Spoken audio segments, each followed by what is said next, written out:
जय श्री राम। नमस्कार सभी मित्रों को। दोस्तों, मैंने आप सभी को पिछले वीडियो में केपी एस्ट्रोलॉजी के प्रारंभिक सूत्रों के बारे में कुछ जानकारी दिया था। आज हम उससे आगे बढ़ते हैं। कुछ आगे के सूत्रों के बारे में आज हम जानते हैं, जो कि बहुत ही इंपॉर्टेंट है। अगर आप केपी एस्ट्रोलॉजी से फलित करना चाहते हैं तो इन सूत्रों का बहुत बड़ा महत्व रहेगा आपके सामने। तो इन सूत्रों को हमेशा ध्यान में रखें, इसे नोट करके रखें। यही सूत्र हैं जो आपको केपी एस्ट्रोलॉजी में परफेक्ट फलित करने में मदद करेंगे। ये सभी आपके लिए एक ट्रिक्स हैं, एक प्रबल सूत्र हैं। और जैसे कोई एग्जाम्स में ट्रिक्स का सहारा लेकर मैथमेटिक्स वगैरह सॉल्व करता है, उस तरह का यह ज्योतिष में एक ट्रिक्स के रूप में काम आएगा आपको। तो ये बहुत ही जरूरी और बहुत ज्यादा महत्वपूर्ण सूत्र हैं जो आपको नोट करके और ध्यान में रखकर चलना होगा। चलिए आगे के सूत्रों के बारे में चर्चा करते हैं। और आप सभी को मेरा वीडियो और यह जो ज्योतिष का ज्ञान दिया जा रहा है वह पसंद आ रहा हो तो कृपया करके नए व्यूअर्स कोई देख रहे हैं तो चैनल को सब्सक्राइब कीजिए, लाइक कीजिए, शेयर कीजिए, चैनल को सपोर्ट कीजिए, ताकि अन्य अच्छे अच्छे टॉपिक आप सभी के सामने रखा जाए। अभी ज्योतिष केपी एस्ट्रोलॉजी का बेसिक हम लेके चल रहे हैं, बिल्कुल एडवांस तक जाएंगे और पिन पॉइंट तक प्रेडिक्शन करेंगे हम। हर तरह से प्रेडिक्शन करना मैं आप लोगों को सिखाऊंगा केपी एस्ट्रोलॉजी के द्वारा। तो चलिए आगे बढ़ते हैं। देखिए, अगला सूत्र क्या कहता है, पिछले वीडियो से आगे मैं बढ़ रहा हूं कि कुंडली में किसी खास भाव का फल मिलेगा या नहीं, यह चीज उस भाव के उप नक्षत्र स्वामी या उप नक्षत्र पति से पता चलता है। मान लीजिए आयुष्मान की बात करें हम, पहले इस बात को क्लियर कर लीजिए, किसी भी भाव का फल हमें प्राप्त होगा कि नहीं वो हम कैसे जानेंगे। तो मान लीजिए सेवेंथ कष्पल सबलॉर्ड जो ग्रह बनेगा, सातवें भाव का उप नक्षत्र स्वामी, वो अब बताएगा कि हमारी शादी होगी या नहीं, या हम आजीवन कुंवारे रहेंगे। तो वैसे देखा जाता है उप नक्षत्र पति का मतलब यह है कि उस भाव का कष्पल सबलॉर्ड। आयुष्मान की सबसे पहले बात करें तो आयुष्मान की जानकारी यानी आपकी उम्र कितनी होगी यह चीज बताएगा आपके प्रथम भाव का कष्प, यानी कि प्रथम भाव का जो उपनक्षत्र आपके फर्स्ट हाउस का सबलॉर्ड होगा, उपनक्षत्र स्वामी होगा, वह बताएगा कि आपकी उम्र कितनी होगी। यदि प्रथम भाव का कष्प उपपति यानी कि पहले भाव का सबलॉर्ड आपका, यहाँ पर मैं केपी चार्ट ही शो कर देता हूं ताकि आप लोगों को आसानी से समझ सके। देखिए केपी सिस्टम में हम आ गए तो पहला भाव, यहाँ ध्यान दीजिएगा, ड्रॉ करते हुए बताता हूं।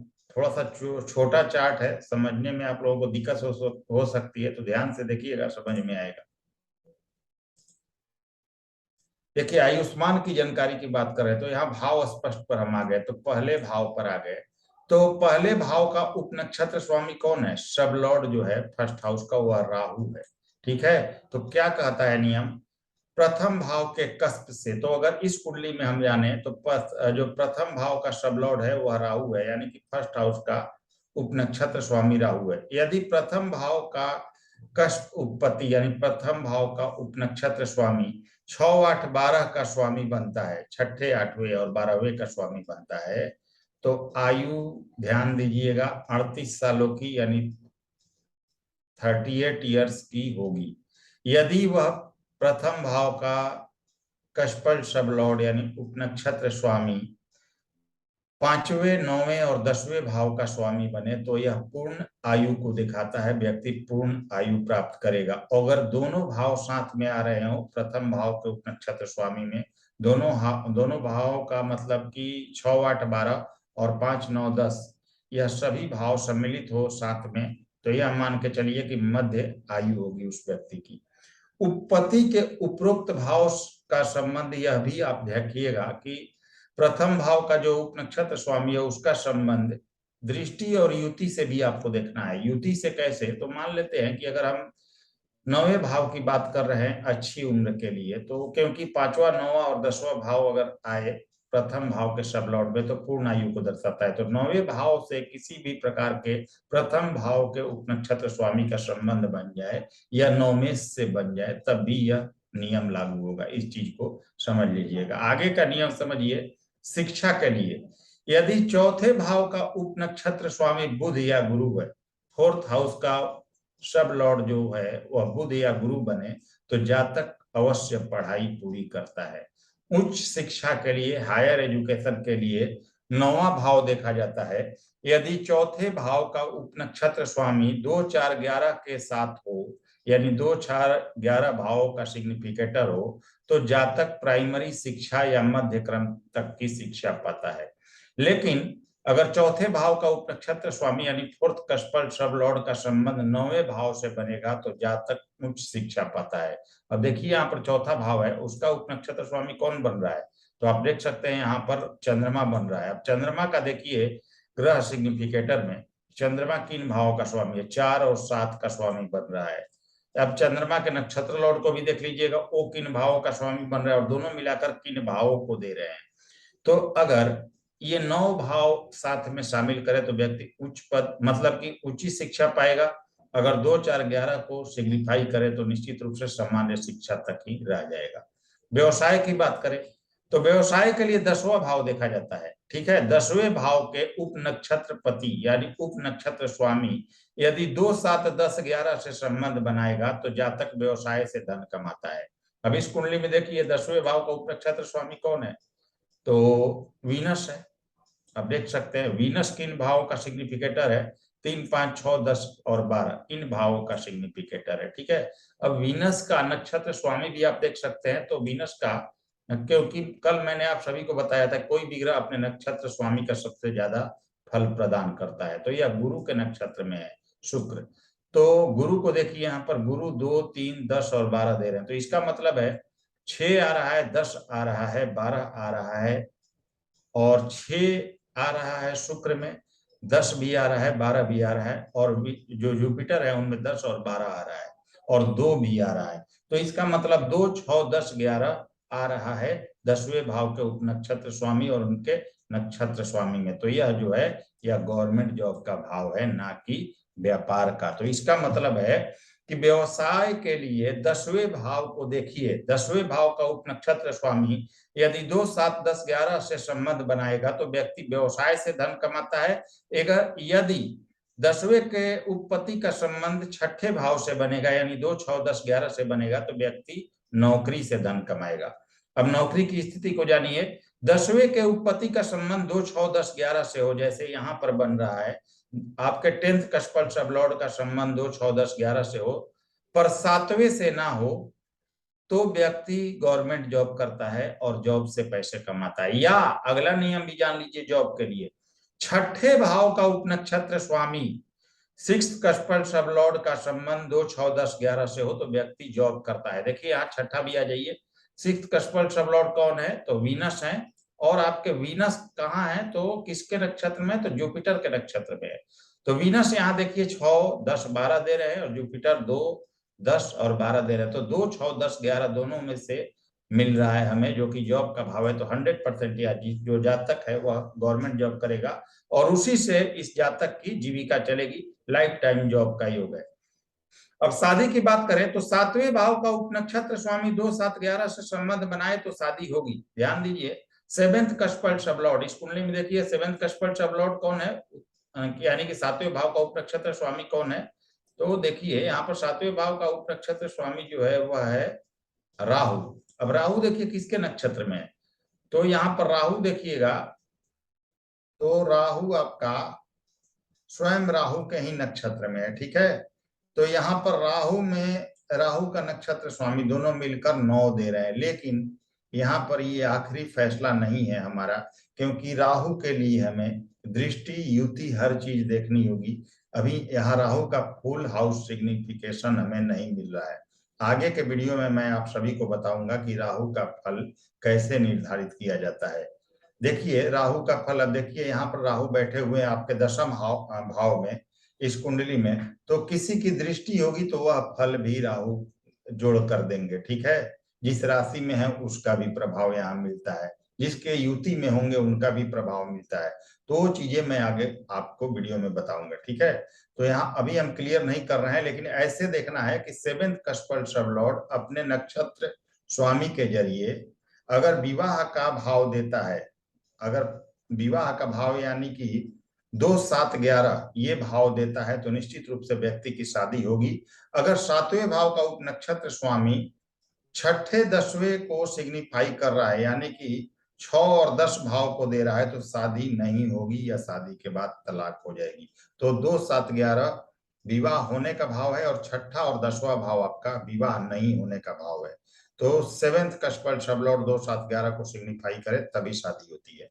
प्रेम विवाह की बात करें, यदि 5th का स्पेल सब लॉर्ड का संबंध 2, 5, 11 से हो तो आपका प्रेम विवाह होता है। यहाँ पर देख लीजिए 5th का स्पेल सब लॉर्ड कौन है, 5वें भाव का उपनक्षत्र स्वामी। यहाँ पर आप देख सकते हैं 5वें भाव का उपनक्षत्र स्वामी जो है वो यहाँ पर अगेन वीनस है, और वीनस गुरु के नक्षत्र में है। तो क्या कहता है नियम, वीनस यहाँ देख सकते हैं आप लोग गुरु के नक्षत्र में, तो नियम कहता है कि 5th का स्पेल सब लॉर्ड का संबंध 2, 5, 11 से हो तो प्रेम विवाह होगा। तो वीनस देखिए यहाँ पर 2, 5, 11 की बात है तो 5 दे रहे हैं और कोई भाव नहीं मिल रहा है उस तरह का, और 2 मिल रहा है गुरु में और 11 इसमें नहीं मिल रहा है। तो यानी कि केवल 2 और 5 मिल रहा है, 11 नहीं मिल रहा है, और जब तक 11 नहीं मिले किसी भी चीज का लाभ प्राप्ति नहीं होगा। तो यहाँ पर प्रेम विवाह का योग इस कुंडली में नहीं है। ठीक है, अब देखिए यदि 5वें भाव के उपपति यानी उप नक्षत्र स्वामी का संबंध 11वें भाव के कारक ग्रह के नक्षत्र में हो तो प्रेम में सफलता मिलती है।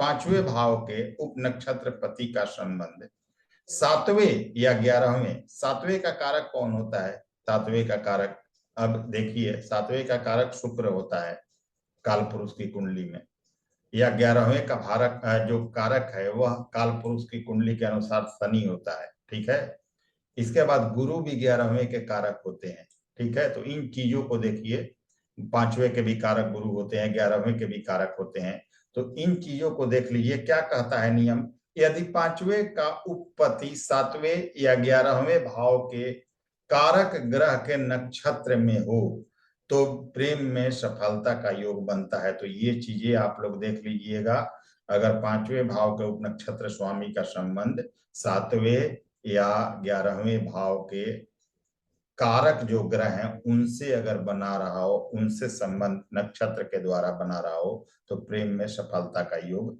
देता है। या इसके अलावा देखिए विदेश गमन कैसे देखा जाएगा, तो 12वें के उप नक्षत्र स्वामी यदि 9वें भाव का निर्देशक बनता हो, यानी कि 12th का स्पेल सब लॉर्ड यानी 12वें का उप नक्षत्र स्वामी जो कि यहाँ सूर्य है, अगर 12वें का उप नक्षत्र स्वामी 9वें भाव का निर्देशक बनता है तो विदेश यात्रा होगी। तो आप देखिए कि यहाँ पर क्या इस कुंडली में सूर्य 9 नंबर दे रहे हैं, आप देख सकते हैं, तो 1, 2, 6, 8 दे रहे हैं, यानी कि सूर्य 9 नंबर भाव नहीं दे रहे हैं तो विदेश यात्रा नहीं होगी।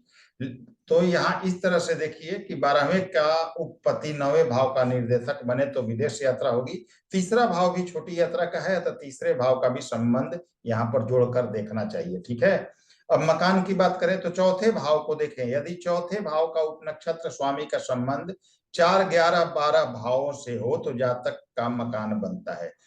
4th का स्पेल सब लॉर्ड का संबंध 4, 11, 12 भावों से हो तो जातक मकान बनाता है। जैसे यहाँ देखिए 4th का स्पेल सब लॉर्ड यानी उपनक्षत्र स्वामी कौन है, चंद्रमा है चौथे का।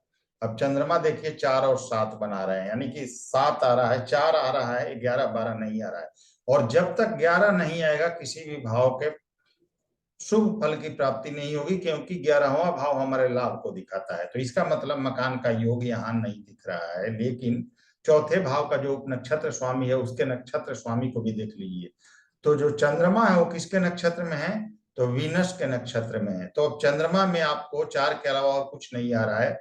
वीनस में क्या अगला भाव आ रहा है, तो वीनस में भी 11 नहीं आ रहा है। ठीक है, तो 11 नहीं आ रहा है तो मकान बनना बहुत मुश्किल है, यहाँ पर साफ दिख रहा है। तो आपने देखा कि चौथे भाव के उपनक्षत्र स्वामी का संबंध 4, 11 और 12 भाव से हो तो जातक का मकान बनता है। 12वां भाव निवेश का है, निवेश कराता है, और 11वां भाव इच्छा पूर्ति का है। यदि 6ठे से भी संबंध बन जाए तो सूद पर रकम लेकर व्यक्ति अपना मकान बनाता है। शादी के लिए जैसा मैंने आप लोगों को बताया जैसा कि 2, 7 और 11 भावों के निर्देशक ग्रहों की दशा, अंतरदशा और प्रत्यंतर दशा में शादी होगी। अगर आपके मैरिज का प्रॉमिस मिल रहा है, 2, 7, 11 मिल रहा है, तो इसका मतलब है शादी आपकी उस समय में होगी जब उस ग्रह की दशा अंतरदशा और प्रत्यंतर दशा चल रही हो, जब वह दो मतलब वो ग्रह जो आपको 2, 7, 11 दे रहे हो। जैसे इस कुंडली में देखिए, मान लीजिए चंद्रमा 7 दे रहे हैं, ठीक है, आपके सूर्य 2 दे रहे हैं, इसके बाद 11 यहाँ पर मंगल दे रहे हैं। तो चंद्रमा में सूर्य में मंगल आ जाए, मंगल में सूर्य में चंद्रमा आ जाए, सूर्य में चंद्रमा में मंगल आ जाए, इस तरह से एक दूसरे के महादशा अंतरदशा और प्रत्यंतर दशा में ये तीनों आ जाएं, क्योंकि ये तीनों 2, 7, 11 तीनों शादी का भाव दे रहे हैं। तो जब भी इनकी दशा अंतरदशा प्रत्यंतर दशा होगी, उसी टाइम में उस व्यक्ति की शादी हो जाएगी। अब आप सूक्ष्म दशा तक जाइए और प्राण दशा तक जाइए, यानी एक दिन का रिजल्ट देखिए। तो महादशा अंतरदशा प्रत्यंतर दशा वाले ग्रह में शादी होगी। अब इसमें सूक्ष्म दशा प्राण दशा तक जाइए और देखिए कि प्राण दशा किस दिन किस ग्रह की है और क्या वो शादी का भाव दे रहा है। साथ शादी का जो भाव मुख्य भाव है, अगर वह प्राण दशा दे रहा है तो उस दिन उस डेट को उस व्यक्ति की शादी होगी। तो ये है केपी एस्ट्रोलॉजी, इतना परफेक्ट बताता है। अब आगे समझिए संतान को कैसे देखते हैं। तो 2, 5, 11 संतान मतलब कब होगी यह कैसे जानेंगे। तो 2, 5, 11 में कस्प के निर्देशक ग्रहों की संयुक्त दशा में संतान होती है। यानी कि अगर आपकी कुंडली में संतान का प्रॉमिस मिल रहा है, यानी 5th कस्पल सब लॉर्ड जो है वह 5वें भाव का जो उप नक्षत्र स्वामी है, अगर संतान को दिखा रहा है, यह दिखा रहा है कि संतान होगा, तो यह कब होगा। तो जब उन ग्रहों की दशा अंतरदशा या प्रत्यंतर दशा चलेगी जिसमें 2, 5, 11 संयुक्त रूप से आ रहे हों, उस दशा अंतरदशा में संतान की प्राप्ति होगी। प्रमोशन कब होता है। तो 2, 6, 10, 11 भाव के निर्देशक ग्रहों की दशा अंतरदशा में, यानी उन ग्रहों की दशा या अंतरदशा में जब जो ग्रह 2, 6, 10 और 11 के सिग्निफिकेटर हो इन भावों के, उस दशा अंतरदशा में प्रमोशन होगा।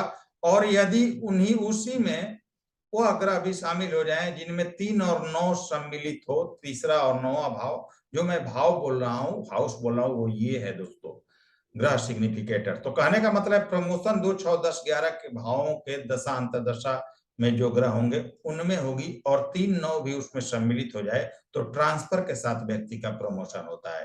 तो उम्मीद करता हूं आप सभी आसानी से समझ रहे होंगे।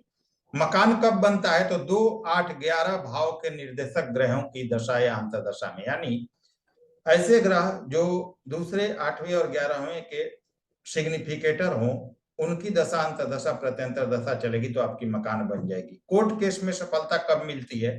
तो 6ठा भाव कोर्ट कचहरी का है। सफलता के लिए 11वें भाव से संबंध होना चाहिए।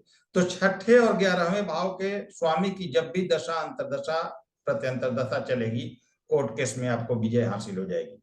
तो कोई व्यक्ति पूछता है कि क्या मैं कोर्ट केस में विजय हो पाऊंगा, तो आपको देखना होगा कि 6ठा भाव और 11वां भाव महादशा अंतरदशा में कब एक्टिव हो रहा है, उसी टाइम में उस व्यक्ति के लिए कोर्ट केस में पॉजिटिव रिजल्ट आएगा।